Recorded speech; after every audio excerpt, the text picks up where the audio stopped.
Buenas tardes. El próximo noviembre se cumplen 155 años de la muerte, del nacimiento de nuestro mejor poeta, de José Asunción Silva. Eh, Todos nosotros andamos regularmente con Silva o en el bolsillo o en la billetera. La imagen de Silva, con toda justicia, está impresa en los dos billetes de 5.000 que nosotros tenemos. Y en el billete de 5.000 verde que tengo en la mano, se puede observar atrás la mitad, la primera parte de su famoso nocturno.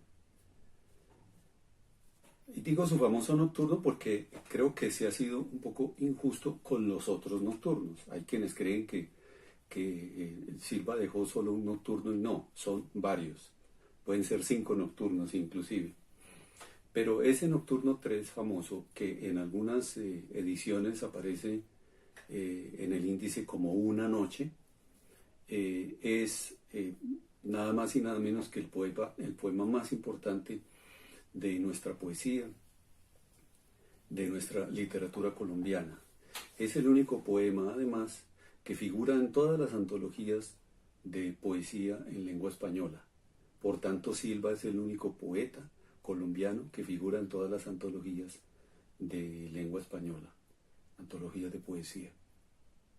Bien, ¿por qué se ha escrito tanto sobre ese poema? ¿Por qué se teje tanta anécdota y tanta hipótesis, se tira tanta línea y tanta tinta alrededor de ese poema? Porque es un poema que para su época, para el momento en que se escribió y se publicó, era una verdadera rareza, si bien, digamos, el modernismo ya había comenzado en Latinoamérica y digamos que Silva no era el único gran poeta, ni mucho menos, y ya se conocían unos poemas de una factura pues absolutamente novedosa, importantísima, que impactó a la crítica, sobre todo en España. Es un poema que ustedes recordarán, está perfectamente dividido en dos partes, y cuyo tema a la hora de la verdad es muy fácil de establecer. En la segunda parte del poema, el sujeto que habla, que puede ser Silva o no puede ser, no necesariamente tiene por qué ser Silva, ¿ya? Pero sí es un sujeto hablante que se alimenta de la experiencia de Silva. En esa segunda parte, él está evocando lo que ocurrió en la primera. ¿Qué ocurre en la primera parte?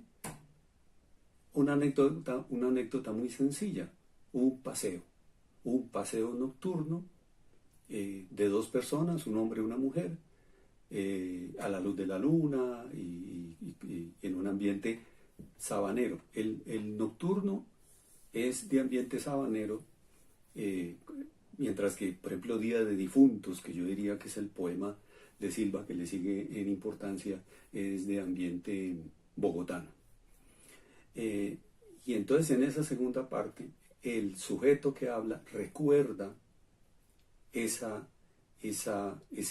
paseo de quién sabe cuánto tiempo atrás, ¿no es cierto?, en compañía de una mujer, no necesariamente la amada, no necesariamente, pero sí está en compañía de una mujer.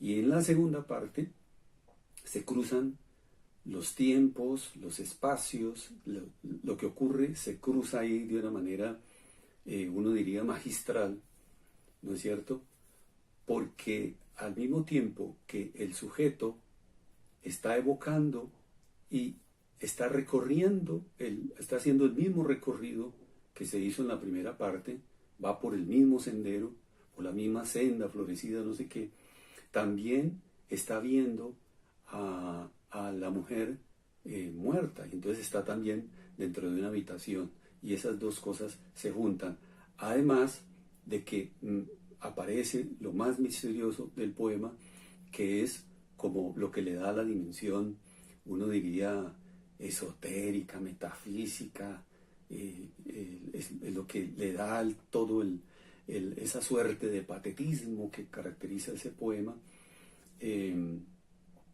y es la sombra, es decir, ya en la primera parte estaban los cuerpos uno al lado del otro y en la segunda parte ahora son las sombras, son como los espíritus los que están ahora uno al lado del otro.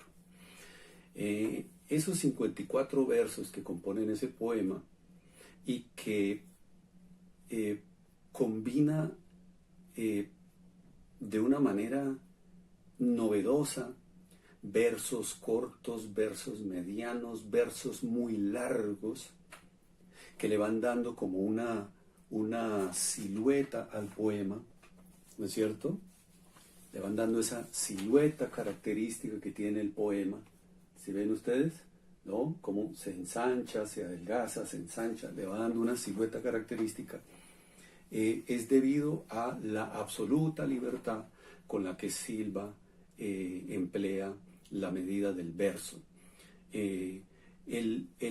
Todo el poema está pespunteado, está conducido de una manera sigilosa, de una manera ondulante, suave, por impulsos bipedales.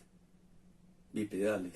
Una noche toda llena, iba sola, esta noche.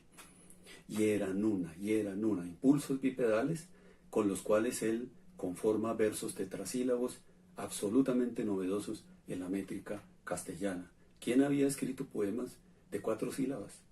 El metro nuestro, el que heredamos de España, era el octasílabo, por los romances y todas estas cosas. Y de pronto pues había unos poemas que en realidad constaban de 12 mistiquios, de 8 versos y tal, pero versos de 4, ¿eso a dónde se había visto? Y entonces Silva tiene esa audacia de combinar esos versos muy cortos con versos de arte mayor, con versos alejandrinos muy largos, en fin, él va manejando, como les digo, va discurriendo el poema, pero con base en esos impulsos bipedales que van llevando el poema hasta ese final, ¿no? En el que dice de tristezas y de lágrimas, según una versión, o en otra dice de negruras y de lágrimas. ¿Por qué digo 2 versiones? En realidad este poema tiene dos originales. ¿Por qué 2 originales? Porque hay 2 versiones del poema que provienen del puño de Silva. Silva lo escribió a mano. Aquí tengo precisamente una fotografía de una parte del nocturno que está escrito de puño y letra de Silva. Y él dejó de puño y letra 2 versiones distintas de su poema. Y en uno, por ejemplo, hay unos versos que están cortados con signos de admiración, y en otro esos mismos versos aparecen de forma escalonada y terminan con puntos suspensivos. ¿Por qué? Nadie sabe. ¿Y por qué en uno termina de negruras y de lágrimas y de tristezas y de lágrimas? Nadie sabe. Pero claro, lo que uno intuye y lo que uno ve es que de cualquiera de las 2 formas el verso termina de una manera bastante afortunada. Yo mismo cuando lo declamo, a veces termino de una forma o de la otra, según se me ocurra en el momento, según cómo me salga. Bien, claro, y entonces la pregunta es, y entonces, ¿cuándo se escribió cuándo se publicó por primera vez el Nocturno? ¿Cuál es el original? ¿Cuál es la edición príncipe que se llama? Entonces ya les despejo esa duda. La edición príncipe del Nocturno es la que se publicó en Cartagena, ni siquiera en Bogotá, sino en Cartagena, en una, ¿qué sería eso? Una cartilla, una revista por ahí, una cosa muy sencilla, un folleto que se llamaba Lectura para Todos. En una tirada de ¿cuántos ejemplares? Pues hay que mirar a ver cuántas personas en Cartagena sabían leer en esa época, en 1894. De manera que eso, es decir, el Nocturno se publicó por primera vez de la manera más modesta que ustedes se puedan imaginar, sin ninguna bulla. No fue una irrupción, así una cosa, no hubo un lanzamiento, no hubo una presentación, no hay un prólogo, no hay nada de eso. Y yo creo que eso lo hizo Silva en ese momento, tal vez como una manera de congraciarse o de agradecerle al presidente Núñez por su nombramiento como secretario cultural en la Embajada Colombiana en Caracas. Por eso era que Silva en ese momento estaba en Cartagena. Estaba de paso porque ya iba a salir para Caracas a tomar posesión de ese puesto diplomático que ya el vicepresidente Miguel Antonio Caro en Bogotá pues había firmado y tal, pero él tenía que ir donde Núñez y entonces lo visitó. No sabemos cuántos días estaría, tal vez 1 o 2, ahí en la casa de Núñez, en el Cabrero, en Cartagena. Entonces, él llegó allá con 2 regalos, con ese poema para que se publicara en Cartagena, y, o sea, no se le ocurrió otro poema, pues, y con un encargo muy especial que le había hecho la esposa del presidente Núñez, doña Soledad Román, que le había pedido encarecidamente a Silva que le llevara un retrato de Elvira, ¿no? O sea, aquí lo tengo. Este fue el encargo que le hizo doña Soledad Román a Silva, y Silva allá se lo llevó. El retrato de Elvira Silva. Bueno, el nocturno tiene una base anecdótica, que es un paseo, una caminata, por donde yo creo, tiene que ser así, no creo que haya sido, digamos, en el barrio donde vivía Silva, yo creo que ha sido por la Candelaria, porque ahí no pegan ni las luciérnagas, ni las ranas, ni eso no pega por ahí. Era el sitio, digamos, urbano, desarrollado de la ciudad, además calles muy estrechas y todo eso por ahí no es. ¿Dónde tenía que ser?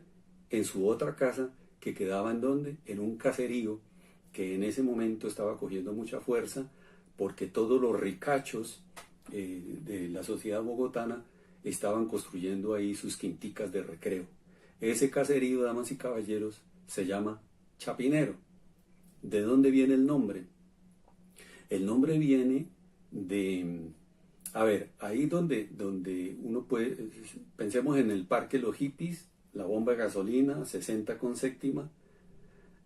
Claro, nada de eso estaba ahí, pero a finales del siglo XVIII, por ahí, en algún sitio, había una zapatería de un zapatero español que pues fabricaba ahí los zapatos y tal, y una de las modalidades de calzado eran los llamados chapines, unos zapatos de tacón grueso, de villa, no sé qué, un poco afrancesado diría yo.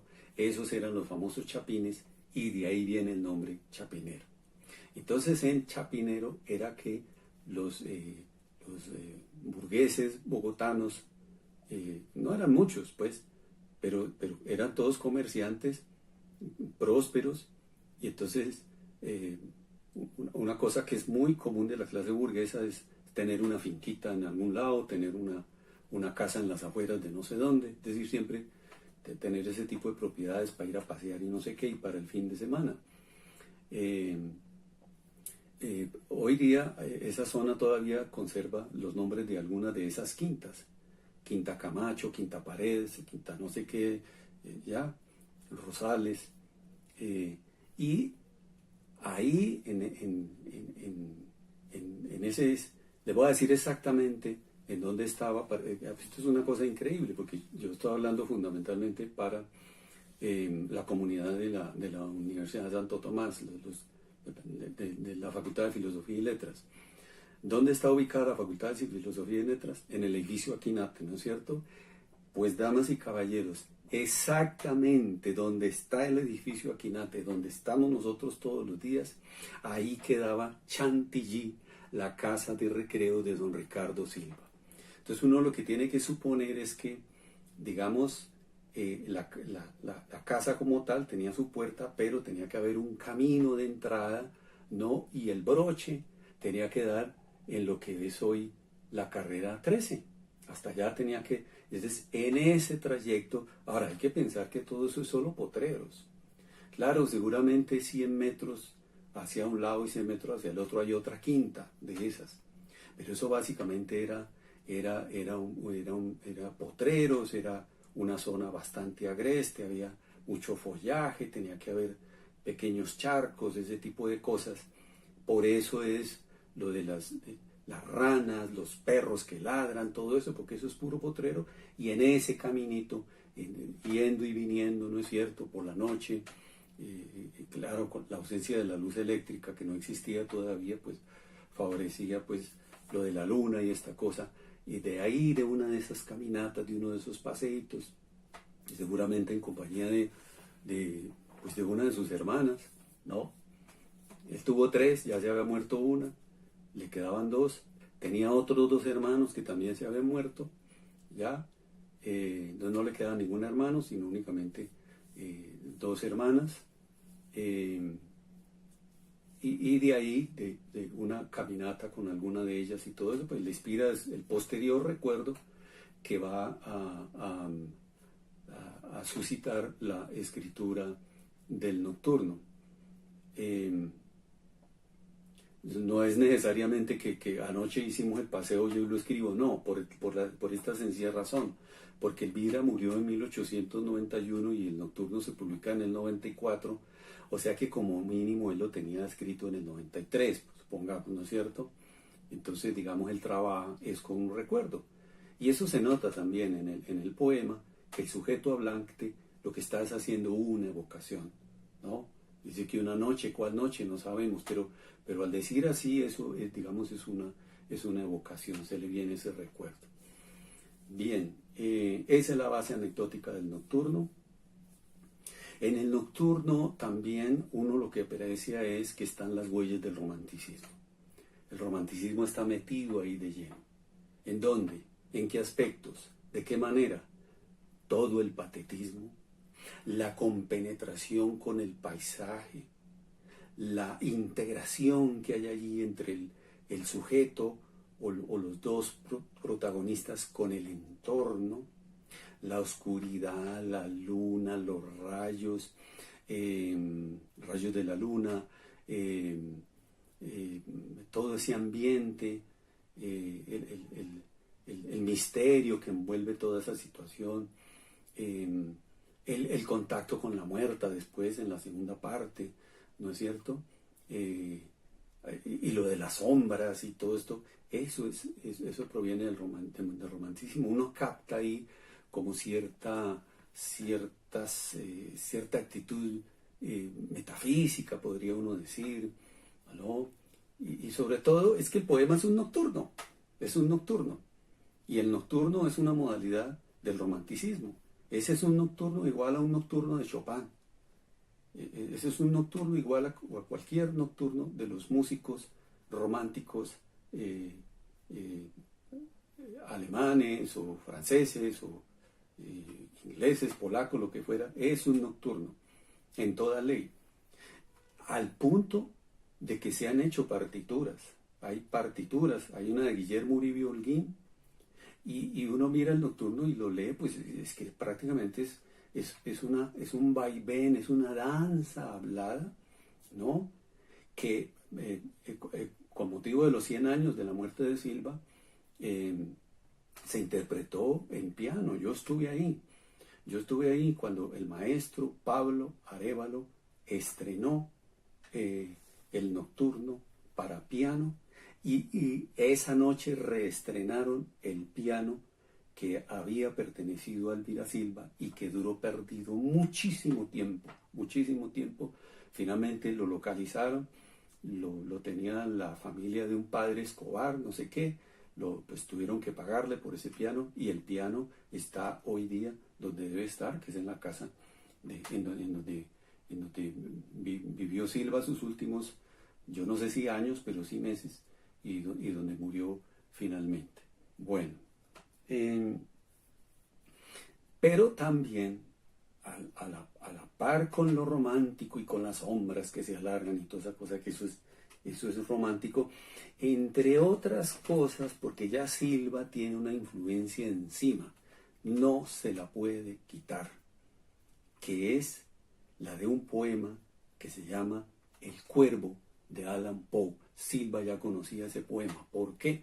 Porque lo tradujo al español brillantemente un poeta romántico, modernista también, venezolano, si no estoy mal, Pérez Bonalte. Él ya lo había traducido al español y Silva lo tuvo que haber leído, se lo tuvo que haber aprendido de memoria y eso ahí se ve la influencia de El Cuervo. No hablo de otros poemas de Poe ni nada, sino del Cuervo, ¿no? Que en El Cuervo es donde está todavía Poe controla, digamos, las emociones y todo, y no tiende todavía ni a lo macabro ni a esas cosas que lo caracterizaron después, ¿ya?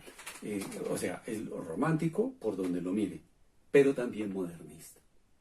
También modernista. ¿Y en dónde está lo modernista? En la riqueza de vocabulario, en la maravillosa utilización de una figura muy propia del modernismo que se llama la sinestesia, porque los sentidos se cruzan.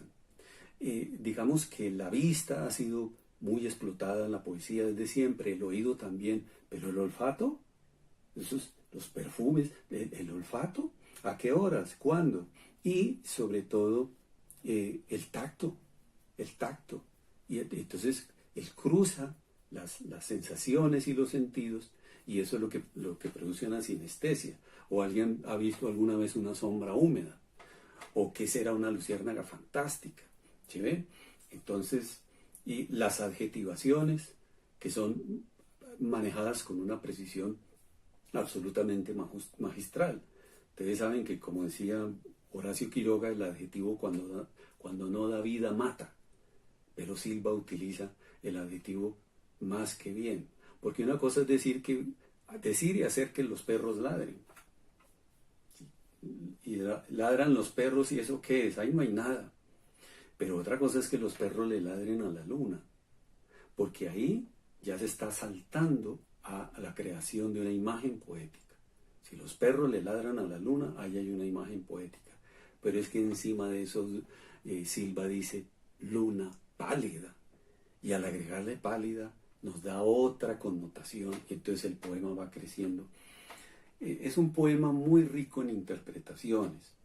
Ahí, por ejemplo, esa hermenéutica analógica de Peuchot, ahí no cabe, se queda corta, porque es un poema que da para muchas interpretaciones, y de hecho hoy día, hasta anoche cuando me acosté, es el poema de la poesía colombiana sobre el que más ha corrido tinta y se le explota de una manera y de otra, en fin. También los modernistas, ¿en dónde están? En la elegancia, en la profundidad, es que las palabras que utiliza ya, digamos, meten de Silva de lleno en la forma del modernismo, pero sobre todo en esto. Los románticos habían, digamos, blandían como su bandera la libertad para todo, para todo.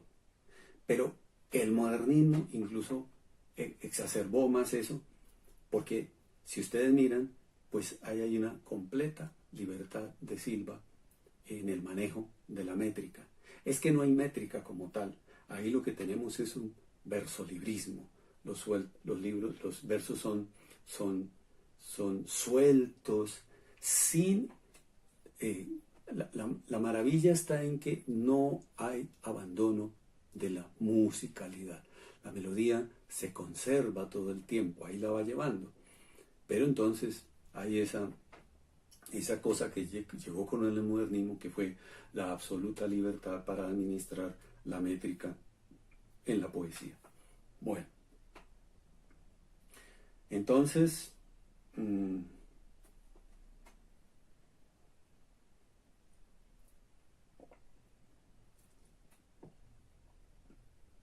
este es mi regalo para ustedes. Y creo que vayan identificando, vayan agarrando, pues, como las claves que les he dado y descubriendo otras, o ustedes mismos van mirando cosas que en este momento a mí se me escapan. Pero hay un manejo muy riguroso, por ejemplo, de lo que se llama el silabotomismo, es decir, silabotonismo, ¿dónde está poniendo los acentos? ¿Dónde está poniendo los acentos? ¿Cómo sabe Silva distribuir los acentos de una manera perfecta, calculada?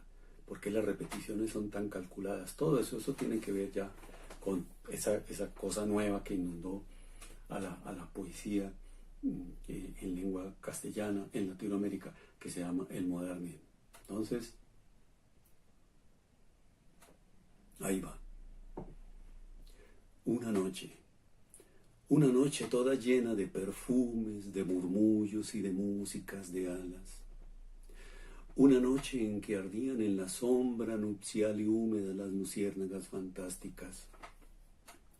A mi lado lentamente, contra mí ceñida toda, muda y pálida, como si un presentimiento de amarguras infinitas hasta el más secreto fondo de tus fibras te agitara. Por la senda florecida que atraviesa la llanura, caminabas. Y la luna llena, por los cielos azulosos, infinitos y profundos, esparcía su luz blanca. Y tu sombra fina y lánguida, y mi sombra por los rayos de la luna proyectada, sobre las arenas tristes de la senda se juntaban. Y eran una, y eran una, y eran una sola sombra larga, y eran una sola sombra larga, y eran una sola sombra larga. Esta noche, solo, el alma toda llena de las infinitas amarguras y agonías de tu muerte, separado de ti misma por la sombra, por el tiempo y la distancia, por el infinito negro donde nuestra voz no alcanza, mudo y solo por la senda caminaba. Y se oían los ladridos de los perros a la luna pálida y el chillido de las ranas. Sentí frío. Era el frío que tenían en la alcoba tus mejillas y tus sienes y tus manos adoradas, entre las blancuras niveas de las mortuorias sábanas. Era el frío del sepulcro, era el frío de la muerte, era el frío de la nada. Y mi sombra, por los rayos de la luna proyectada, iba sola, iba sola, iba sola por la estepa solitaria. Y tu sombra esbelta y ágil, fina y lánguida, como en esa noche tibia de la muerta primavera, como en esa noche llena de perfumes, de murmullos y de músicas de alas, se acercó y marchó con ella. Se acercó y marchó con ella. Se acercó y marchó con ella. Oh, las sombras enlazadas. Oh, las sombras de los cuerpos que se juntan con las sombras de las almas. Oh, las sombras que se buscan y se juntan en las noches de negruras y de lágrimas.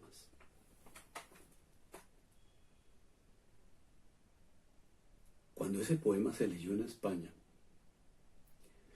cuando lo leyó Juan Ramón Jiménez, por ejemplo, ese señor dice que se cogía la cabeza con las dos manos. No entendía.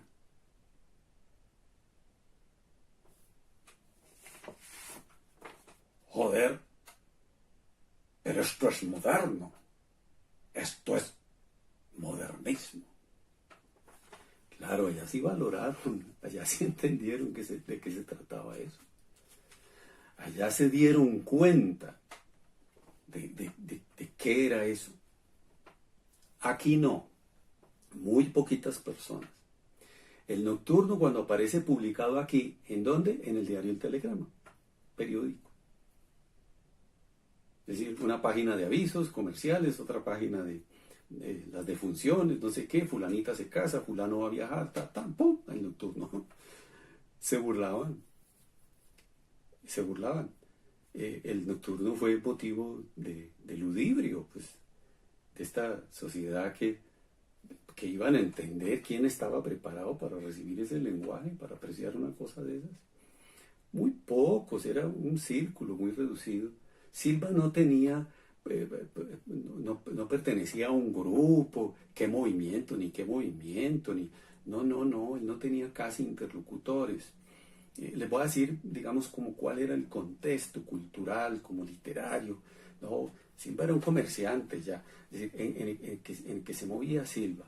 Mire, personas con las que él se relacionaba que tuvieran que ver con la cultura, que eran gente muy culta, muy... Baldomero Sanincano. Don Baldomero, que era un paisa y que fue el que introdujo el ensayo a la literatura colombiana y a la filosofía, no sé, pero los primeros ensayos que se escriben en Colombia los escribe ese señor. ¿Y qué hacía él acá? Como buen paisa, ganando de la vida, administraba el tranvía de mulas. En esa época el único medio de transporte, pues fuera de las zorras y todo eso, y todavía la gente andaba en burro, en caballo, lo que fuera, pero el único medio de transporte, así como que vamos a llevar un poco de gente de un lado a otro, el Transmilenio de esa época era un tranvía de mulas.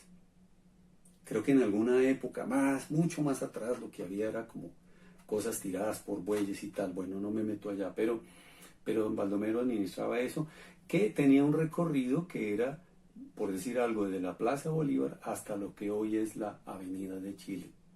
Pero no había ninguna carretera como tal ni nada, no, eso era un poco más que trocha. Entonces venía y volvía. Ese era el recorrido y eso era, bueno, Baldomero Sanincano.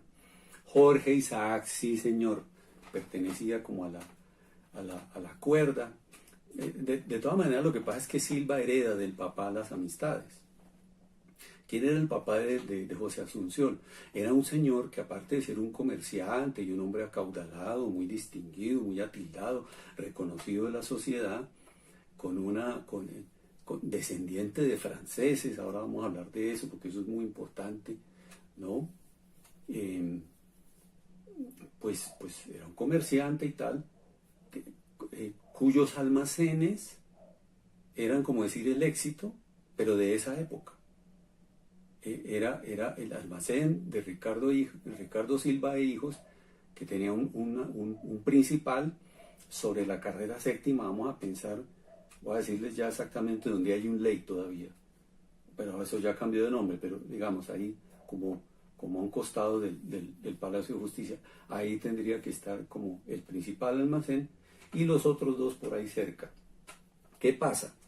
En la trastienda del almacén, lujoso hasta que ya, hay que ver todo lo que ese señor vendía ahí.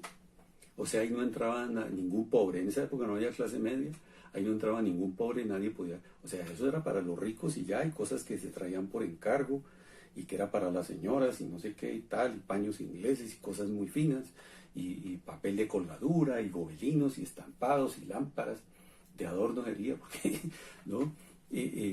Pero cigarrillos egipcios y cosas muy raras, todo era muy exótico. En la trastienda del almacén, ahí había un saloncito en donde don Ricardo Silva había conformado su tertulia.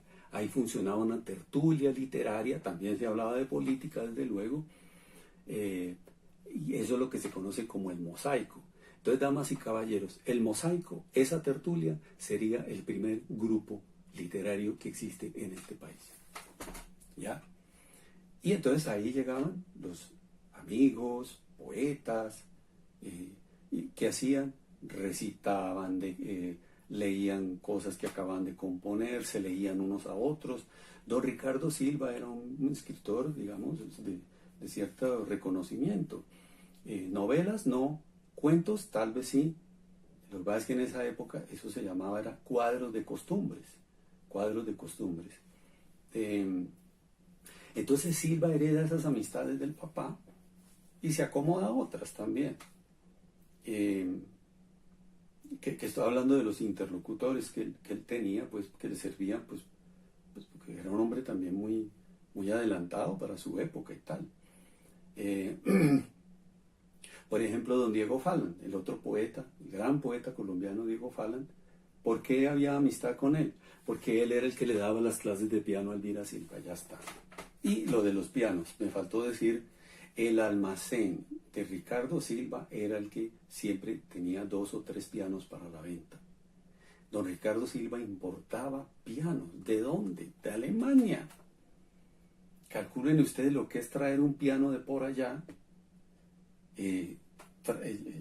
llevarlo a traerlo hasta la costa y por la costa, por el río Magdalena, llevarlo hasta Honda y de Honda trasladarlo a Bogotá a lomo de mula o de indio.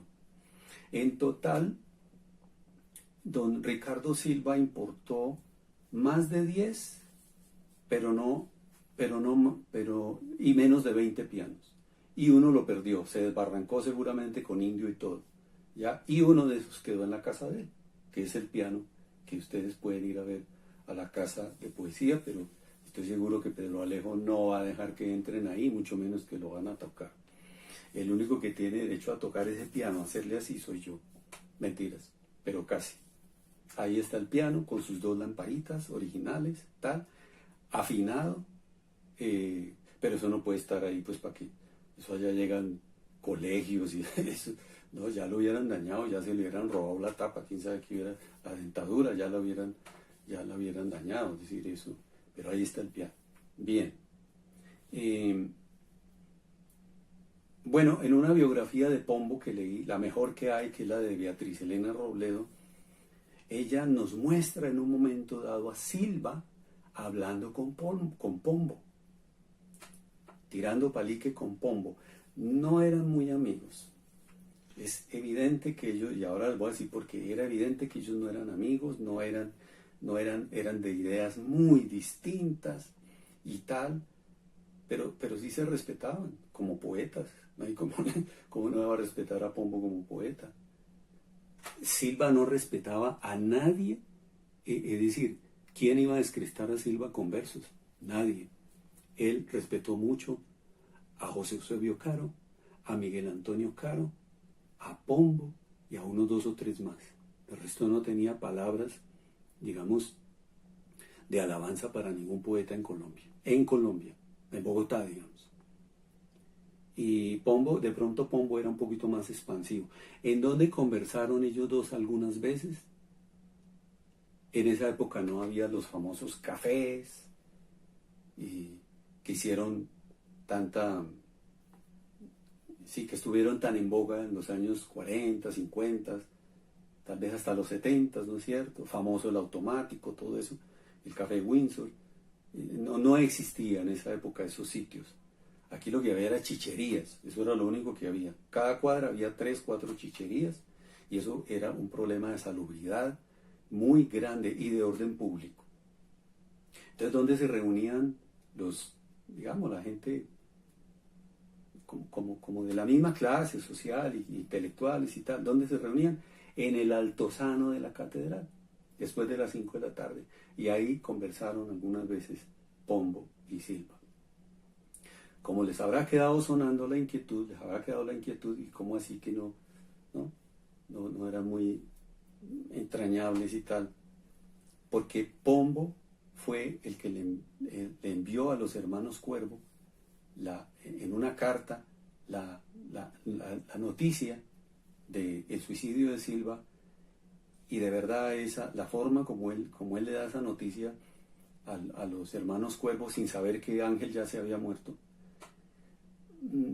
no habla muy bien, digamos, como de los sentimientos de Pombo hacia Silva. Palabra más, palabra menos, dice que hombre tan irresponsable, haber dejado abandonadas a esas mujeres. ¿Cuáles eran esas mujeres? Pues la mamá, la abuela, la hermana Chula, que era la única que quedaba, y ya, porque él era el que estaba respondiendo por ellas en ese momento.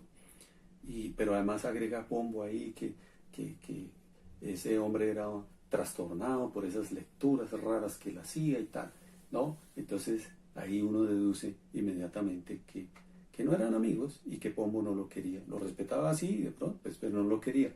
Ahora, Pombo era católico y esa vaina del suicidio como que le entró en reversa. ¿Listo? Bueno. Miércoles, ¿por dónde sigo? ¿Por dónde sigo? Bien. Modernismo. Bueno, romanticismo. ¿En qué momento llegó el romanticismo a Latinoamérica? ¿Por dónde entró? Les voy a decir, el romanticismo llegó en una maleta. Llegó en la maleta de un crítico español de apellido Mora o de Mora, de España a Mar del Plata.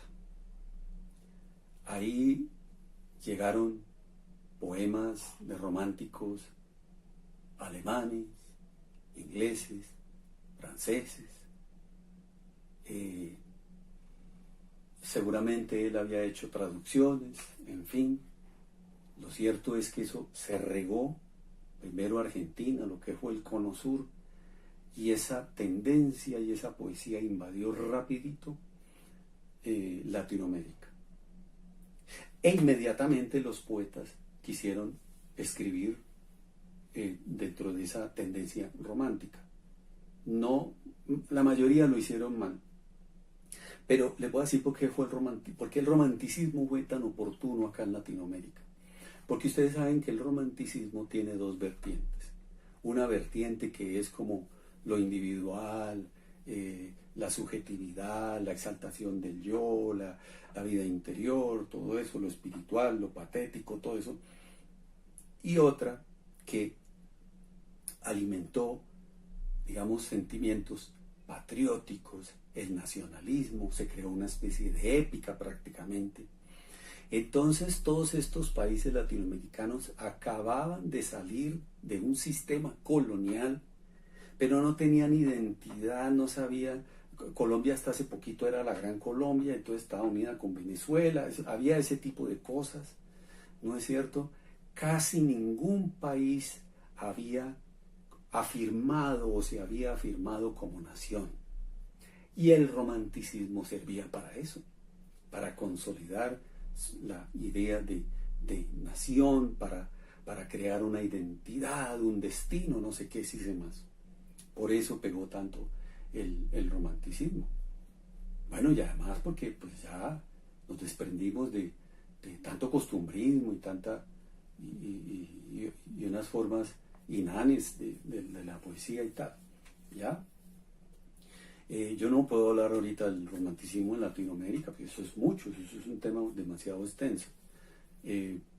Pero sí, digamos, decir que por lo menos sí tenemos un poeta romántico para mostrar un excelente, un poetazo de miedo, que es Rafael Pombo, a quien, digamos, le ha caído la fama por donde no es, aunque es justa, digamos, por los cuentos infantiles y todo esto, que ya les voy a decir por qué Pombo, unos los tradujo y otros sí los compuso, esos cuenticos y esas cosas maravillosas. El lenguaje que hay ahí, ¿quién maneja ahorita ese lenguaje? Nadie, ¿ya? Pero, digamos, mirar ese poema extenso, Hora de Tinieblas, de Pombo, eso, ahí no hay nada para envidiarle a los poetas románticos europeos. Ahí él agarró esa onda metafísica y ese sentido de lo absoluto y ese preguntarse sobre la vida, ¿no? ¿Por qué estoy en donde estoy con esta vida que tengo, sin saber de dónde vengo, sin saber a dónde voy? Pombo dejó una obra poética muy extensa y es impecable esa obra, es muy importante. Entre otras cosas, ahí hay una curiosidad. Pombo vivió muchos años en los Estados Unidos, casi 20 años en los Estados Unidos. Y allá fue que compuso sus mejores poemas, pero miren qué cosa rara y qué cosa tan curiosa. Los publicó con un seudónimo de mujer, Eda. Y uno empieza a hacer como ciertas conexiones y ciertas cosas que parecen raras, pero hay unas como coincidencias, porque José Martí, quien también vivió en los Estados Unidos y estando en Estados Unidos escribió su gran novela, que es la primera gran novela del modernismo, ya ustedes habrán adivinado, tiene 2 títulos, Lucía Jerez o Amistad Funesta, tiene esos 2 títulos la novela. Pues damas y caballeros, la publica en Estados Unidos con seudónimo de mujer. ¿Se acuerdan? Adelaida Ral. ¿Qué cosa? Es decir, estos tipos, eso era, digamos, como parte también de las ideas nuevas y de la nueva mentalidad que tenían estos hombres, alentadas por esos movimientos modernos, como el romanticismo, como el modernismo. ¿Ya? Lo mismo José Eusebio Caro, que es un poeta muy, pero muy ponderado por críticos colombianos como Andrés Holguín. En fin, eso. Lo que pasa es que hoy no se les estudia casi, y se les minimiza. Hay unos pseudoconceptos alrededor de lo que es esa poesía. Lo mismo de la de Miguel Antonio Caro, que también supo agarrar un poco, digamos, como esa onda de... hay un poema en el que Caro le está escribiendo al hijo que no ha nacido, está por nacer, y entonces él escribe: ¿de dónde vienes? Sales de la nada. Hay una nada, pues. Hay cosa así llamada. Ese es el romanticismo de verdad. Y lo agarraron acá en Colombia. Hay otros. Bueno, pero el romanticismo, siendo justos, aquí lo que devino fue en mucha caricatura, mucho poema lacrimógeno, mucha obra de teatro muy melodramática, además muy para nuestro temperamento melodramático y sensiblero, porque eso somos en Latinoamérica. Por eso es el éxito que todavía tienen las telenovelas y esas cosas. Nosotros somos de eso, somos muy dados al melodrama y a esa sensiblería y a la exacerbación un poco pues de los sentimientos, no se controlan. Y entonces hubo mucho poema en esa, y sobre todo obras de teatro, porque es que el romanticismo originó obras de teatro, originó artículos, ensayos, novelas, cuentos, poemas. Se me quedaba una ópera. ¿Y quién la iba a componer? Pombo. Pombo trajo la ópera a este país. Pombo es el responsable de que en este país apareciera la cultura. Era un hombre cosmopolita, era un hombre como eran todos estos tipos. Es que el ambiente cultural, intelectual, en que crecieron, vivieron, escribieron, incluso hasta los malos poetas de esa época, fue una cosa extraordinaria. Eso no se repite así nomás. Todos hablaban lenguas clásicas. Tuvieron un defecto, se metieron en política, algunos terminaron siendo presidentes, en fin. Pero no importa. Lo presidente no quita lo poeta, no quita lo culto.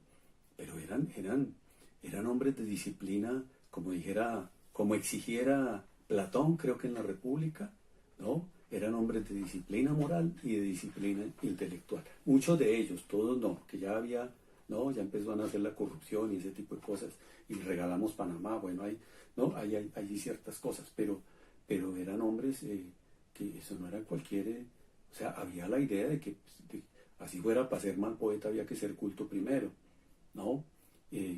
Entonces, a ver, casos así, ¿qué les digo yo? Por ejemplo, Miguel Antonio Caro. Miguel Antonio Caro era un filólogo de miedo. Fue el primer gran científico que tuvo este país junto con Cuervo. Caro tradujo la Eneida de Virgilio del latín al español. Pero no fue cualquier traducción. Fue una traducción que cuando Borges la conoció, dijo que habiendo leído la traducción, esa Eneida de Caro, se quedó con la idea de que la Eneida de Virgilio era una traducción en latín de la de Caro.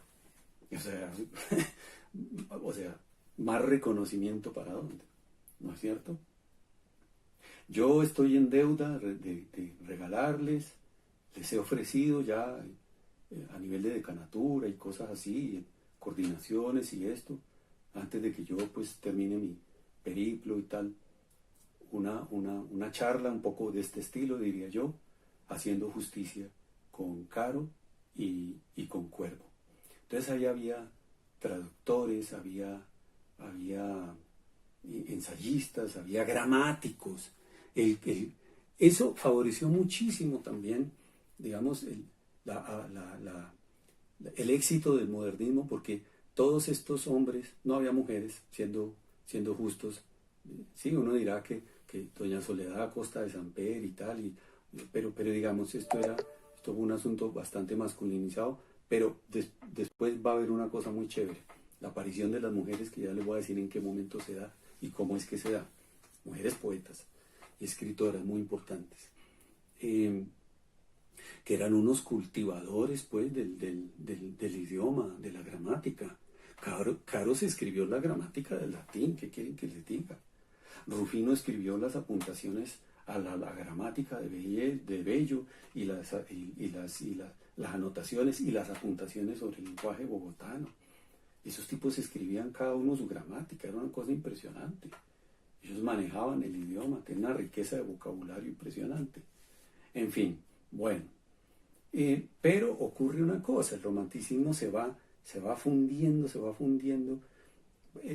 Hay que tener mucho cuidado cuando uno hace las periodizaciones literarias. Son muy buenas, son muy útiles, eso en pedagogía funciona. No estoy en contra, ni mucho menos. Es muy bueno para enseñar y muy bueno para que los alumnos se orienten y sepan separar las cosas y tal. Pero los movimientos no tienen cortes. O sea, hasta aquí llegó el tal y aquí apareció el tal. No, eso es muy difícil. Son como las aguas del río que desembocan en el mar. O sea, eso va entrando y hay un momento en que se revuelven y después ya se coge su curso nuevo. Pero se van fundiendo ahí. Entonces, fíjense ustedes que en el solo poema de Silva les mostré cómo hay ahí un romanticismo y modernismo, como pasa también en Darío. Darío también es romántico en gran parte de su obra. Y si no, ¿de dónde sale esta cosa como, a ver, dichoso sea el árbol sensitivo, y más la piedra dura, porque esa ya no siente, pues no hay dolor más grande que el dolor de ser vivo, ni mayor pesadumbre que la vida consciente. Y la carne que tienta con sus frescos racimos, y la tumba que aguarda con sus fúnebres ramos, y el no saber a dónde vamos y de dónde venimos. Mire cómo conecta con Pombo. Sin saber de dónde vengo, sin saber a dónde voy. ¿Sí ven? Y ahí hay un relente también del simbolismo. Es que mire, estos movimientos todos crean ahí como un entrelazamiento. El modernismo es latinoamericano, es lo que nos da la identidad, es lo que nos pone un rostro ante el mundo, es la primera gran globalización latinoamericana, eso hay que decirlo, eso es nuestro. Pero tiene equivalentes, tiene formas equivalentes en Europa. ¿Cuáles son los equivalentes? ¿O con qué tiende vasos comunicantes? Con el esteticismo, que es lo más inglés que hay, ustedes lo saben, por Oscar Wilde, Walter Pater, John Ruskin, esos tipos. Con el prerrafaelismo de Dante Gabriel Rossetti, con el futurismo, con el decadentismo, con el simbolismo. Ahora, cuando hay profesores que, no digo acá, sino pues en cualquier, digamos, es costumbre enseñar que el modernismo es un sincretismo del simbolismo y del parnasianismo. O sea, agarraron de acá y agarraron de acá y pum, ahí tiene. No, eso es reducir mucho. Eso es reducir mucho. En el modernismo uno pesca inclusive hasta cosas de géneros que todavía, de las vanguardias que todavía ni siquiera se ven claramente en este país. Aquí llegó todo muy tarde. El romanticismo llegó con medio siglo de retraso. Eh, el primer gran éxito del romanticismo ni siquiera lo dio la poesía, lo dio la novela. Y para orgullo nuestro, si cabe, digamos, pues es una novela colombiana, se publicó en 1864. Imaginen, el romanticismo en Alemania y en Europa ya había muerto hacía, sí, prácticamente medio siglo, o 30 años por lo menos. Eh, María. María fue el primer bestseller de la novela latinoamericana. No digo colombiana, porque colombiano no fue bestseller. El bestseller colombiano fue otro escritor del modernismo que se llama José María Vargas Vila, pero ni siquiera porque lo leyera mucho en Colombia. En Colombia lo leían a escondidas. Fue prohibido ligerito, ligerito. Incluso se tuvo que ir del país, o si no lo pelan, por sus ideas incendiarias, y otros detallitos. Ustedes saben, la iglesia no admitía esto y esto. Bueno, Vargas Vila se va para España y allá se vuelve recontramillonario con las 8 novelas que le aporta el modernismo. Ojo, también hay una cosa en la que hay que ser claros. El modernismo no solo fue un movimiento poético, o el modernismo no solo se da en poesía. El modernismo se da en todo. Poesía, novela, cuento, ensayo, prosas sueltas. Ahí hay un género. Yo aprendí eso con Anderson Inver, que hay cosas que no son ni novela, ni cuento, ni nada, que son literatura. Entonces, discursos, artículos. Y aquí, damas y caballeros, me voy a permitir nombrar como antecedente de toda esta renovación que llegó, este nuevo lenguaje que llegó a Latinoamérica, o apareció en Latinoamérica. Y claro, me van a pelar los ojos. Simón Bolívar. Simón Bolívar. Yo acabo de leer la biografía de Mería Arana, 800 páginas. La biografía de Bolívar, de Mería Arana, que me gustó muchísimo, me atrajo desde el comienzo, porque le para muchas bolas y muestra la faceta de escritor de Bolívar. Y es que, verdad, uno lee cartas, proclamas, discursos, las cartas pidiendo ayuda, las cartas a Santander, las cartas a Manuelita, las cartas de amor. Y uno se queda, uno dice, pero este hombre, si no se metía a Libertador, hubiera terminado siendo un extraordinario poeta. Y alguien dirá, pero ¿quién no se vuelve poeta estando frente al Chimborazo en Ecuador? Pues sí, eso puede ser cierto. Ahí les dejo esa perla. Y no es gratis mi mención de Bolívar acá. Ustedes dirán, pero este tipo sí está ahí como haciendo unas cosas muy forzadas. Y les voy a decir por qué. Porque el mismo José Asunción le dedicó un poema a Bolívar que se llama Al pie de la estatua.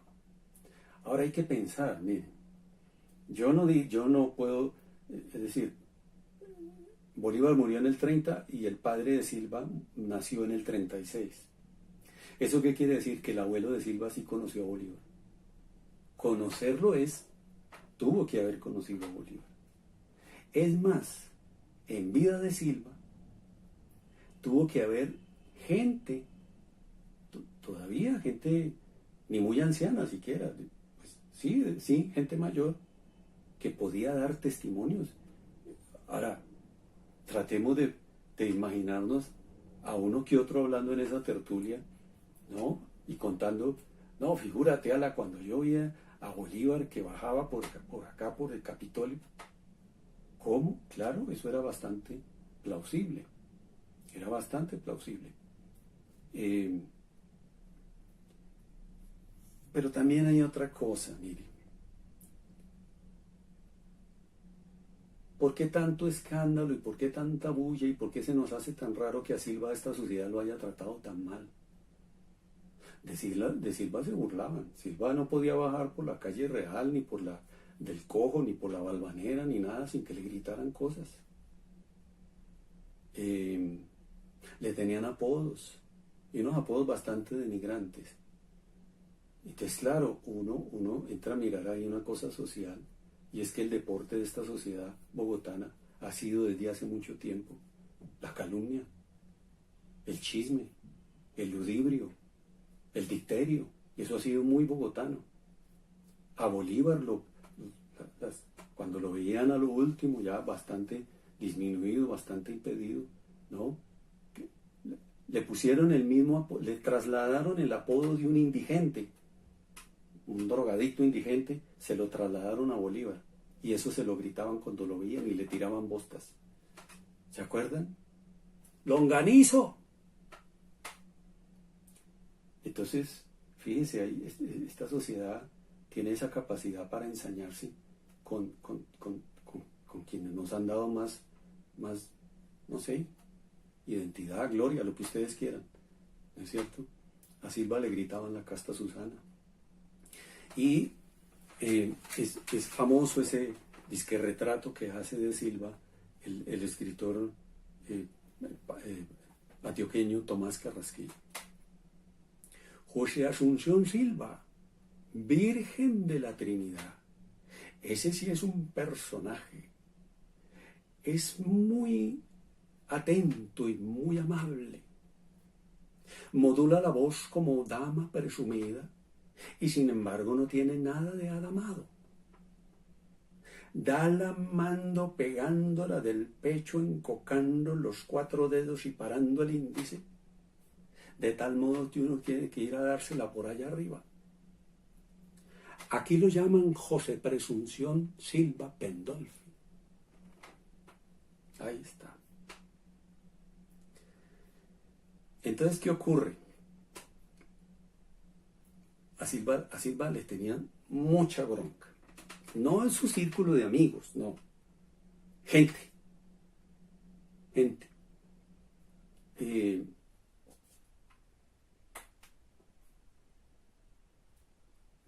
Por eso se desquitaron con toda y le dieron palo de lo lindo y gozaron de lo lindo cuando la quiebra comercial que hundió el almacén y los convirtió a ellos de un día para otro de ricos en pobres. Y entonces, ¿qué pasa? Empieza esa tracalada de demandas contra José Asunción. El papá ya se había muerto. Miren, a Silva le tocó cargar 11 años con esa cruz de sostener a las mujeres de la casa, de sostener la casa, digamos, y de responder por deudas que había dejado don Ricardo.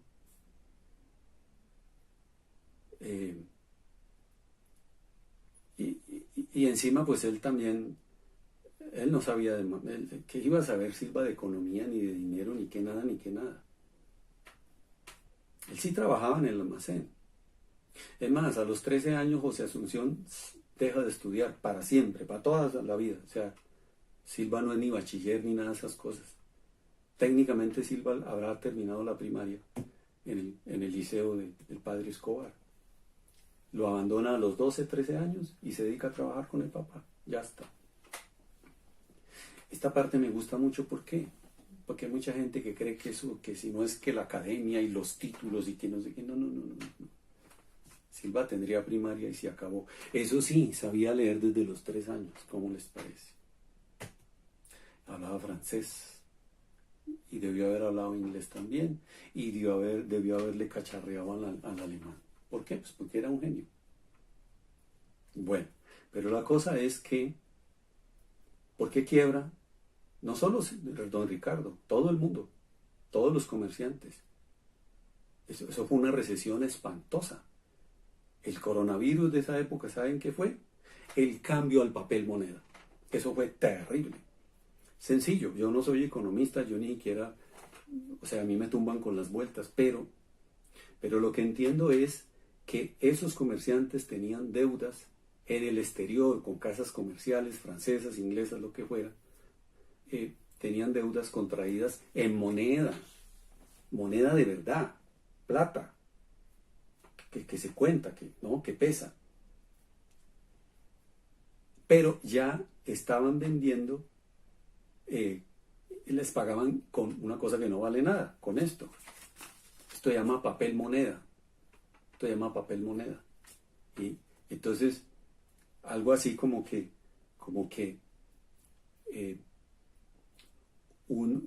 es decir, por cada peso en papel moneda que le ingresaba a un comerciante, tenía que pagar 10 pesos el papel moneda, perdón, en moneda, porque la moneda, la plata, tenía mucho valor. Entonces creó un déficit, una cosa terrible, y quebró a todo el mundo. En medio del escándalo, los 3 almacenes, ya le habían robado en uno, los 3 almacenes de don Ricardo Silva cerraron para siempre. Y entonces este pobre hombre, al que además le gustaba endeudarse, Silva era un dandy, Silva tenía un tren de vida bastante fuerte, se daba muchos lujos, sobre todo cuando volvió de París. Don Ricardo lo había mandado en el año 84, 85, lo había mandado a París a que hiciera contratos. Lo mandó en rol de comerciante, ¿no es cierto? Pero Silva era poeta, Silva era un espíritu refinado. Llega a París y se enloquece con la cultura, con la ópera, con la literatura. Entró en contacto con la filosofía de Fichte, de Hegel. Ese hombre se volvió loco. Leía tratados de medicina. Bueno, eso pues, uno se imagina, pues, decir, no, el queso para un ratón, decir. Y como el hombre hablaba francés, y ahora les digo por qué hablaba francés Silva, ¿no es cierto? Además encontró dónde instalarse. Silva se instala en el apartamento de un tío que acababa de morir, además. Uno de esos Fortul, ¿no? Entonces quedó ahí, pues, y empezó a vivir allá al ancho de la seda, visitando museos, yendo a ópera. Bueno, el cine no lo habían inventado. Leyendo mucho, pero sobre todo se metió en lo admitieron. ¿Cómo lo admitieron? En la tertulia de Mallarmé, por favor. Este hombre se codeaba, era pero por lo alto, con los pintores, con todo. Alcanzó a conocer a Víctor Hugo, lo alcanzó a ver. Es más, les digo una cosa, cuando Silva se muere el 24 de mayo de 1896, se cumplían 11 años ese mismo día de la muerte de Víctor Hugo, ¿no? Un 24 de mayo, y Silva asistió al funeral de Víctor Hugo cuando estuvo en París. Cuando de París pasó a Londres, hizo un viajecito a Suiza, y en Londres, pues imagínense, ese hombre también se untaba de todo lo que había en ese momento allá. Me dijeron una vez, así como en chisme, que alguien le había señalado a Oscar Wilde. Alguien le dijo, mire, el señor que está allá, ese es Oscar Wilde. Eso debe ser impactante. Bueno, ahí está. Entonces, la quiebra tal, y empieza esa sarta de demandas, de juicios. Señoras y señores, Silva, al final de su vida, tenía encima 51 demandas. Una de ellas de su abuela, de doña Mercedes Diago. Caramba. Entonces, ahí fue donde se dio la pela el diario El Telegrama. Y no por don Ricardo, sino por José Asunción. Entonces, en el diario El Telegrama aparecía en primera página una cosa grotesca que era lista de deudores. Y entonces era como si repitieran, no, es que José Asunción Silva le debe a todo el mundo. La gente gozaba con eso. Miren el ricacho, miren en dónde fue a parar, miren en la ruina, miren no sé qué. Ahí está, el creído, el no sé qué, el sí se más. Ahí lo acabaron. Claro, Silva también ayudó un poquito, es decir, él no era ninguna pera en dulce. Silva se burlaba de todo el mundo. Y Elvira le hacía la segunda. En realidad sí había una gran amistad entre ellos, se entendían muchísimo. Y claro, lo que pasa es que, digamos, ellos recibían una visita en la casa y la demora era que salieran para que Elvira empezaba a remedar a las damas y el otro a reírse también de los tipos, y entre los dos, Elvira era disque repelente, antipática hasta que ya, como hija de Ricacho, que respetara, pues. Eran muy amigos, eran muy parceros. Además, Elvira le leía los poemas, ella la que lo valoraba como poeta, tal. Y esto es muy importante, porque eh, no todos los poemas, pero sí hay unos, por ejemplo, hay otros dos nocturnos que tienen una fuerte base anecdótica, ¿no? Y es, a ver, uno se imagina a José Asunción a las 3 de la tarde, sentado en un sillón estilo no sé qué, Luis XIV, quién sabe cómo serían los sillones de la casa de él, viendo a su hermana tocar. Eso era. Y después conversar y las 11 y lo que fuera. Entonces en este otro nocturno, que ya casi les voy a decir, se advierte pues que está inspirado en eso, en una de esas escenas, claro, ahí aprovecharon también los mala leche, ¿no es cierto? Los infames, los canallas, para sacarle cuento a Silva con la hermana. Pero yo he leído, aquí tengo, miren el insumo que yo tengo son la biografía de Enrique Santos Molano, 700 páginas. La biografía de Fernando Vallejo. La biografía de Ricardo Cano Gaviria. Cada una de estas ediciones, cada una de las ediciones que tengo de la obra de Silva, que tengo por montones, incluida esta, la más reciente, cada una de estas ediciones tiene estudios preliminares y tiene también un recuento de la vida de Silva.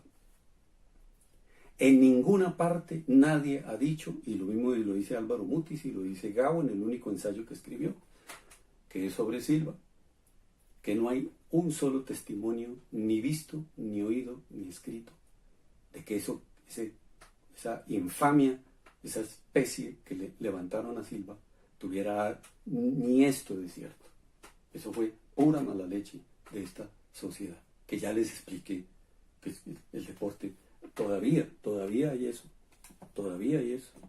Aquí en esta sociedad bogotana le dañan el nombre al que sea en un momentico, es decir, y viven y le montan chisme y calumnia, y eso es comidilla y eso es una delicia. Todavía persiste eso, ¿no? Entonces, otro nocturno.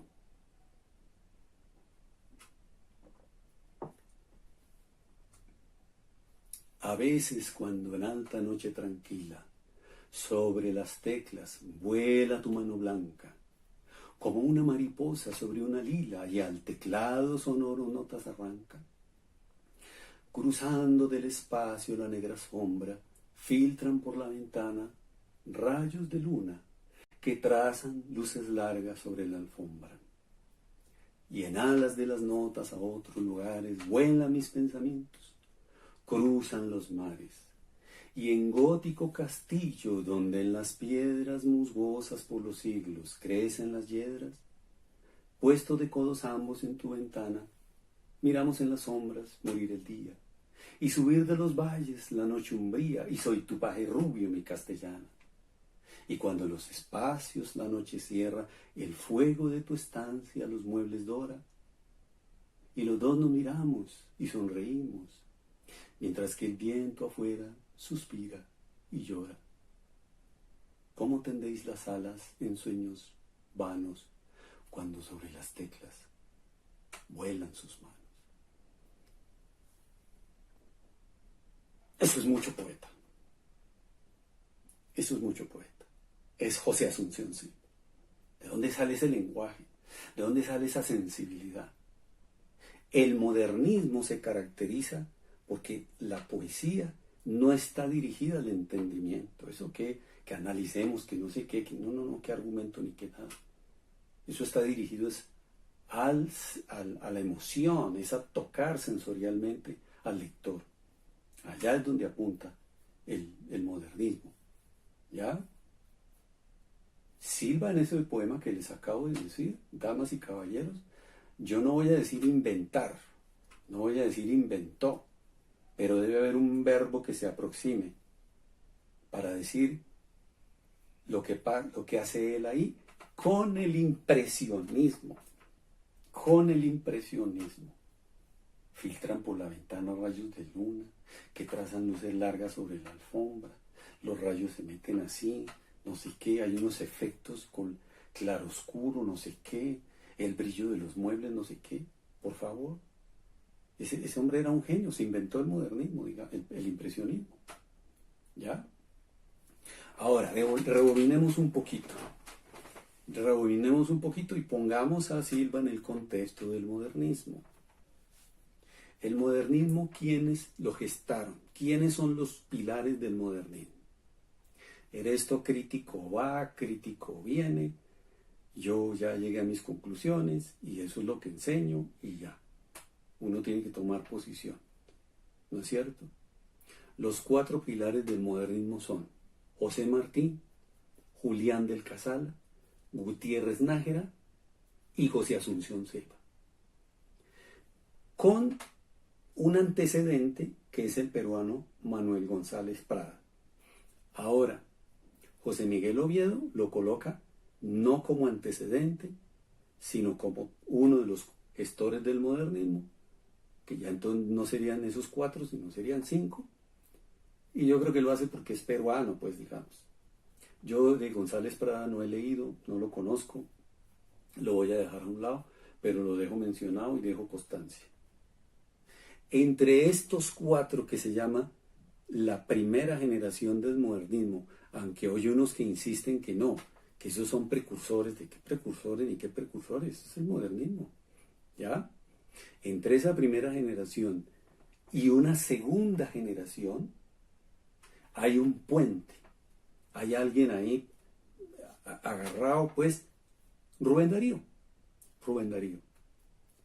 Ahora, se habla de un posmodernismo, bueno, está bien, pero también se puede decir que lo que hubo fue una tercera generación de modernistas. Entonces, ¿qué pasa? Primera generación, estos 4, Rubén Darío como un puente ahí, y después viene una andanada. Por eso es que el movimiento es tan importante. Yo no sé en filosofía, cuando hablan de la identidad latinoamericana, no sé qué. A ver, ¿qué era Latinoamérica en ese momento? ¿Qué tenía para mostrarle al mundo? No hay un solo país latinoamericano que no haya aportado por lo menos un poeta a esta corriente. Y todos eran muy buenos. Ahí aparece una andanada en esas segundas generaciones. Lugones en Argentina, Otón y López Velarde en México, Jaimes Freire en Bolivia, bueno, mexicanos, cubanos, peruanos, Amado Nervo, bueno, hay una cantidad de poetas ahí. Y más adelantico, cojo una cosa que ya les había anunciado al empezar la charla.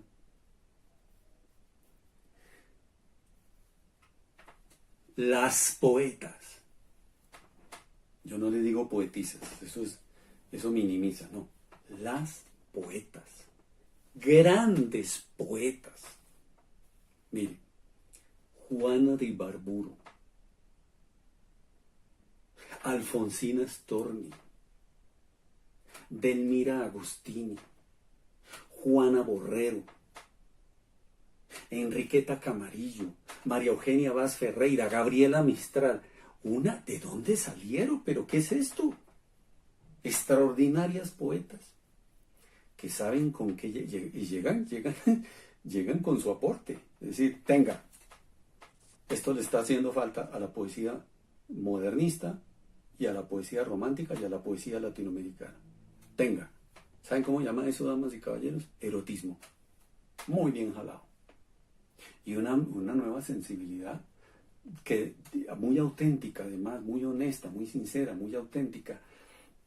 ¿Por qué? Porque estas mujeres tienen en común que llevaron una vida desastrada, una vida sentimental tormentosa, frustraciones, relaciones de pareja mal habidas, bueno, una cantidad de cosas.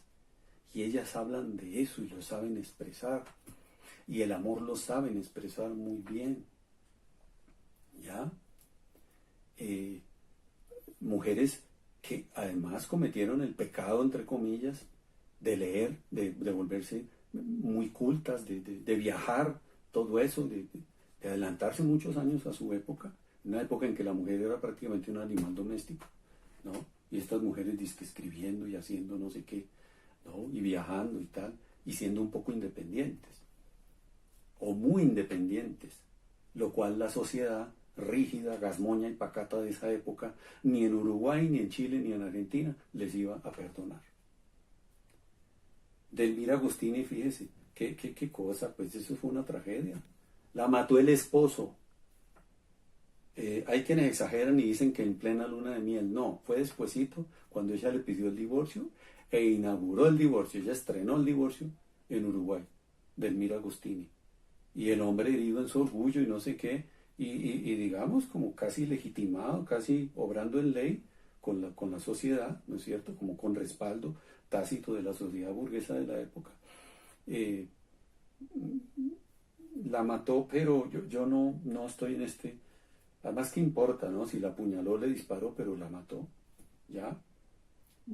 Pocos meses después de haberse casado y que ella... Porque eran unos matrimonios arreglados ahí, social, no sé qué, si sé más, ¿ya? Alfonsina llegó con un niño que no sabía de quién era a Buenos Aires y ahí mismo ustedes ya tratan de imaginarse, ¿no? Pobrecita. Y entonces la canción de Mercedes Sosa idealiza el suicidio de Alfonsina, entonces dice que ella va entrando al mar, Alfonsina, me voy. No, eso no fue así, eso fue muy aparatoso, porque inclusive encontraron un tacón enredado en la baranda ella se tiró de una baranda en la Escollera, allá en Mar del Plata, no sé qué. Acababa de contestar una llamada telefónica y dejó un mensaje. Y fue y se tiró allá. Ya.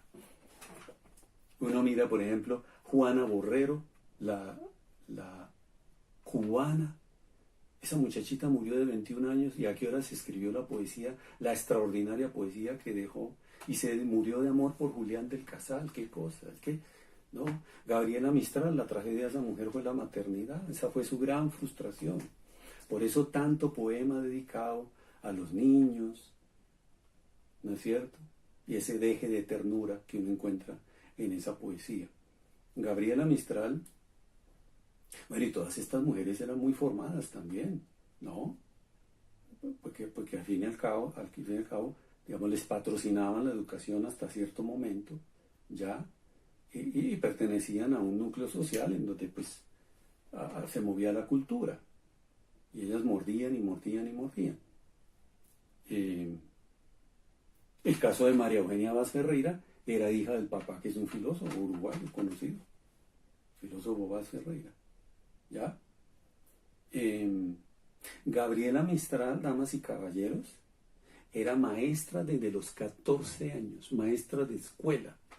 Y fue maestra muchos años antes de graduarse como maestra.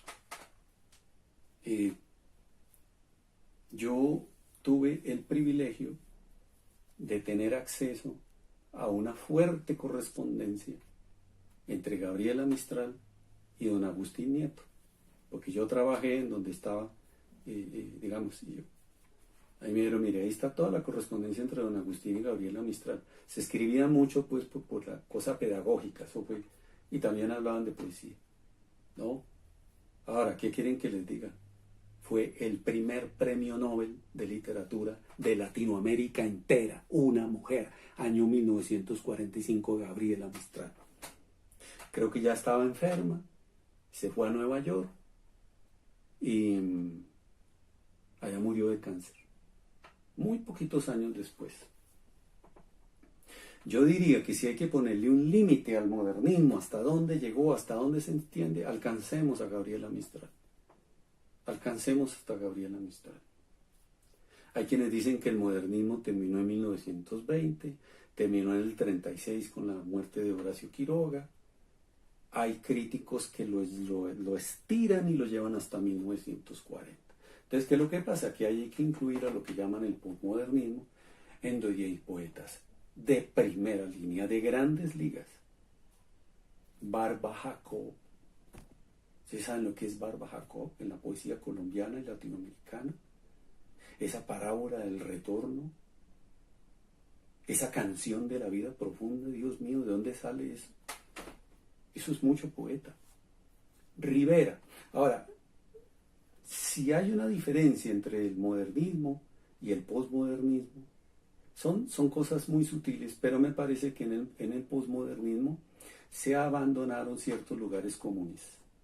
Se acabaron los cabellos de oro, se acabaron como esos símbolos, el cisne, el azul, el no sé qué. Creo que se acabaron ciertos lugares comunes que ya estaban desgastando ese lenguaje e introdujeron otras cosas. En el caso de José Eustacio Rivera, que eso es un poetazo de Colombia, eso es mucho poeta, ¿ya? Él sintió atracción por lo exótico, por las piedras preciosas, y entonces había rubí, y eso lo rimaban con talí, y Rivera como cogió eso, pero también,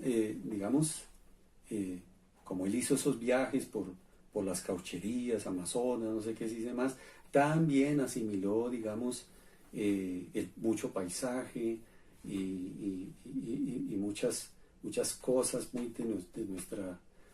de nuestro territorio y asuntos muy colombianos, y entonces él escribe, ¿no?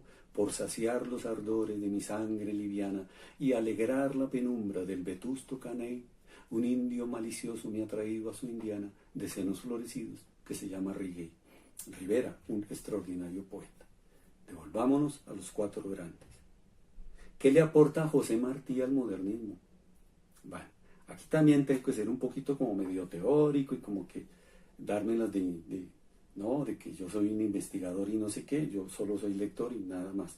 Y para mí la poesía es la vida y se acabó. ¿Ya? Pero hay que decir esto. Yo me acuerdo de mi maestro Charly Lara hace mucho tiempo en El Caro y Cuervo, y aquí pues invoco a Miriam y a Ninfa, no sé si tuvieron a Charly Lara, pero yo tomé la clase precisamente de modernismo con él, y lo que nos dijo en la primera clase fue estrictamente esto: es un error garrafal decir que Rubén Darío es el iniciador del modernismo. Miércoles, aquí se armó.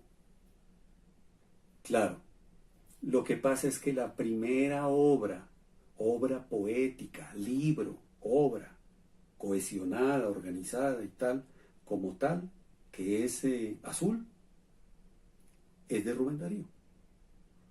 Pero antes de esa publicación de Rubén Darío,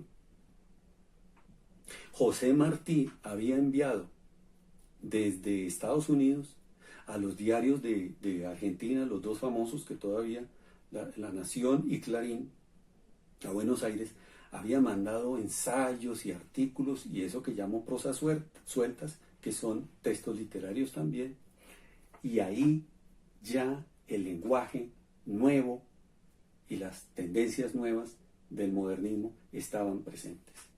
¿Listo? Ahora,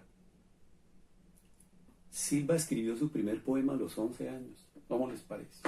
Primera comunión. Pero Silva no publicó nada. Silva nunca vio un libro suyo publicado.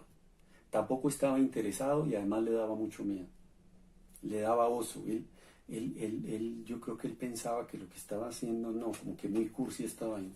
Él no publicó nada. Le publicaron algunas cosas, pero revueltas con otras. Y en esto sí voy a ser absolutamente riguroso. La primera vez que alguien vio o los lectores vieron impresos poemas de Silva fue en una antología que organizó Rivas Groth, poeta muy bueno, romántico, y novelista romántico también muy bueno, el autor de Resurrección. Rivas Groth hizo esa antología que se llama La Lira Nueva, que constaba de 36 voces de la poesía colombiana que él seleccionó, entre ellas el mismo. Y ahí, damas y caballeros, aparecen 8 poemas de Silva. Ninguno de los más conocidos. Ninguno. Y Silva ni sabía que él no se enteró de eso. Y así, como dato curioso, digamos que ese poema Las constelaciones de Rivas Groth, que es un poema muy conectado con la cosa romántica alemana, de la visión cósmica, las estrellas, no sé qué. Por eso ese poema está donde está, y ahí fue donde yo lo leí hace muchos años. Muchos años leí ese poema ahí. Está grabado en un muro. ¿Dónde? En el planetario. En la entrada del planetario está ese poema extraordinario, extenso, que se llama Las constelaciones. Y él creo que metió ese poema ahí, o en todo caso él se metió, pues, más bobo el antologista que no aprovecha para meterse. ¿Listo? Pero Silva no publicó nada, ni vio nada publicado, ni nada. Eso hay que tener cuidado con eso. Es más, miren, les digo, sobre todo porque aquí en esta facultad a mí me tocó dolorosamente corregir, interpelar a una estudiante de maestría que estaba haciendo una tesis, no sé qué, y le pareció muy fácil decir que cuando Silva publicó de sobremesa, hombre, entonces pues estando yo ahí sentado, pues no, esa vaina de que uno no puede intervelar y no puede ser no, hay que intervenir cuando toca. Entonces yo dije, no te puedes decir eso, Silva nunca publicó nada y de sobremesa sí que menos, ¿no? Y quien le dirigía la tesis, pues furibunda también. Entonces, mire, de sobremesa se publicó 29 años después de la muerte de Silva. ¿Ya? La publicó la editorial Cromos con una tirada de 50 ejemplares. ¿Quién tiene un ejemplar de eso? Nadie. ¿Listo? Pero le digo más. Tuvo que pasar medio siglo para que apareciera un libro de poesías de Silva. Se publicó en Madrid en el año 51. No era toda la poesía, pero ya era un libro de poesía de Silva. En el año 65, creo que hay una edición del Banco de la República. Más o menos. Ya la obra está más organizada.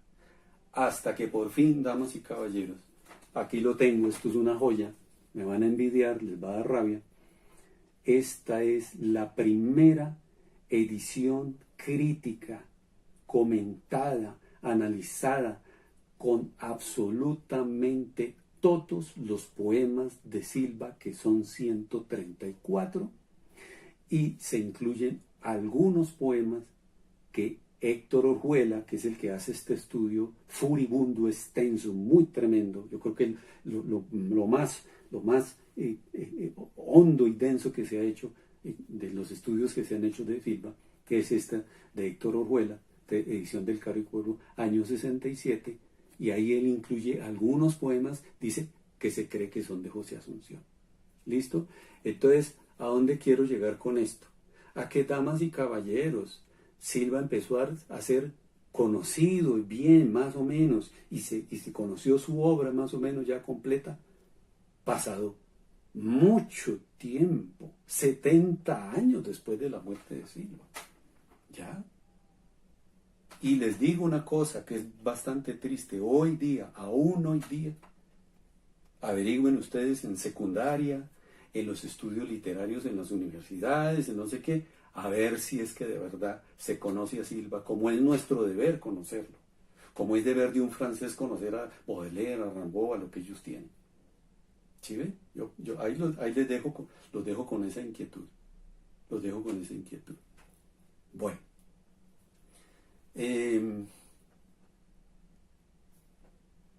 No, es que mejor dicho, ¿a qué hora se fue todo este tiempo?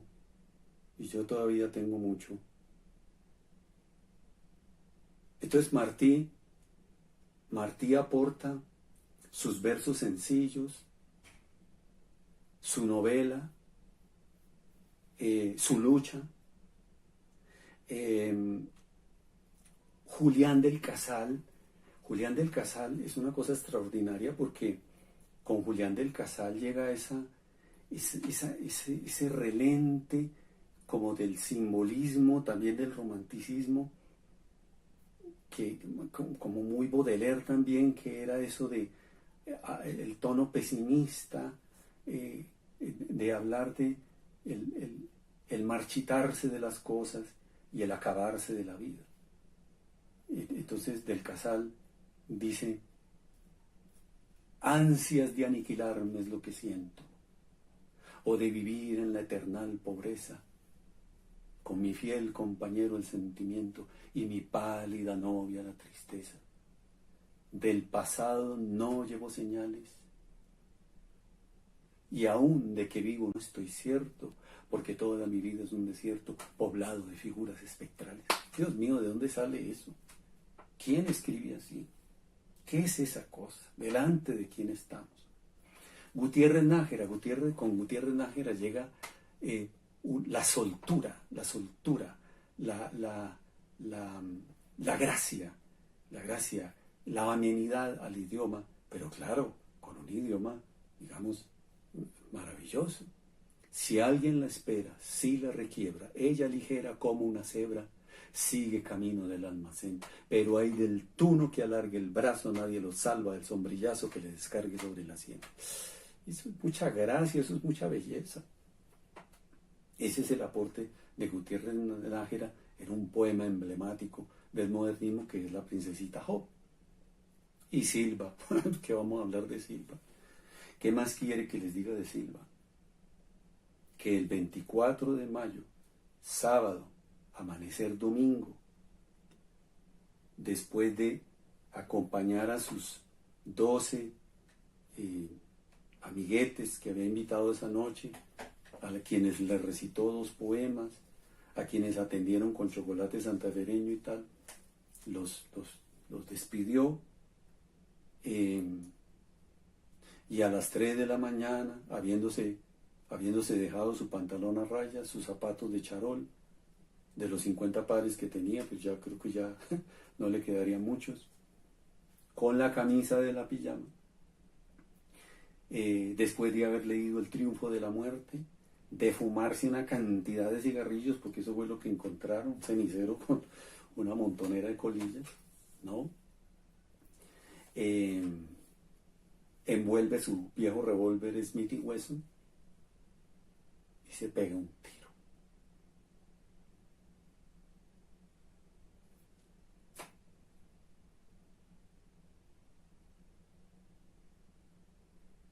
Se encontró en su pequeña oficina, ahí cerca, en la calle 14, en su escritorio, el talonario de los cheques. Ahí estaban las colillas. La última colilla corresponde al último cheque que giró José Asunción Silva a nombre de una floristería. El cheque era por 4 pesos para que le llevaran un ramo de flores a su hermana, la chula. Y quedaba 0. Es decir, Silva llevó su vida hasta cuando quedó en ceros. No tenía cómo vivir una semana más, no había de dónde, y ya lo había expresado, me quedé sin hablar de sobremesa, qué cosa, lo había expresado en una de las 60 cartas que se conservan de él, lo había expresado a Eduardo Gutiérrez. Lo siguiente, mire lo que dice Silva un mes antes de matarse. Estoy llevando una vida inverosímil, no veo a nadie, trabajo el día entero y la mitad de la noche y confío en no cumplir los 33 sin poder descansar, pero de veras entregarme a leer alemán y escribir novelas para que usted diga que le gustan. Tal vez me hago ilusiones respecto a mis empresas, pero si estas no me sacan avante, entonces es que no hay negocios posibles. Ahí está. La última foto que le toman a Silva,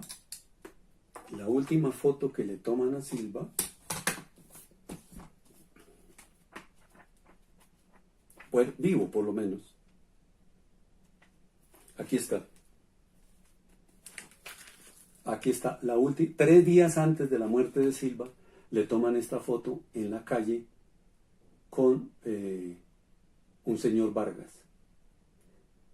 ¿Ustedes creen que yo, o sea, he querido y no he podido encontrar esa esquina?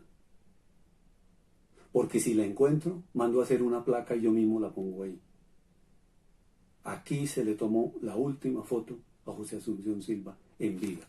Porque muerto se la tomó Esperón, un fotógrafo español que llegó a la casa como a las 8:30 de la mañana.